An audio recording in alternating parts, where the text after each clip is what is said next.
Nyaris lah orang kata nak jadi detect slip disc. Setiap 2 bulan I mesti jadi back pain tu. Memang I kena pergi jumpa pakar. Saya Siti, saya dari Alstar Kedah. Saya bermula dengan sebagai user. Saya mula-mula beli seluar sebab saya ada back pain. Back pain. Kita buat kerja kat kota kan. So I selalu jadi back pain kat belakang. So I guna Alora Pants. I terjumpa dekat one of my friend kat Instagram. Masa tu I tak jadi members lagi. Lepas tu I pakai yang tu, memang back pain dah tak ada.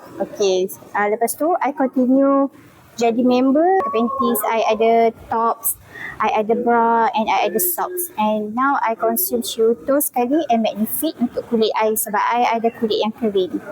Back pain tu I pernah dah lama. Sampai I kena jumpa pakar setiap 2 bulan I mesti jadi back pain tu. Kalau I buat kerja terlalu lebih, memang I kena pergi jumpa pakar. Dan nyaris-nyaris lah orang kata nak jadi detect slip disc. Belum ni. Tapi selalu kalau I jadi back pain, sebelum I kena Alora, I kena pergi cucuk. Cucuk kan, kena painkiller kan. Lepas tu dia dah okey. So sampai sekarang I dah tak perlu dah cucuk-cucuk tu, dan I memang dah kurang rasa back pain. Sebab kadang-kadang I tak pakai pants, I selalu buat kerja pakai boxer dan sebagainya gitu. Lepas tu kalau bra tops, kita pergi sakit tu urat belikat pun dah tak ada. So I dah kurang dah macam tu. Dulu kalau drive jauh-jauh memang kita akan berasa sakit-sakit belakang, tapi now dah tak ada. Alhamdulillah.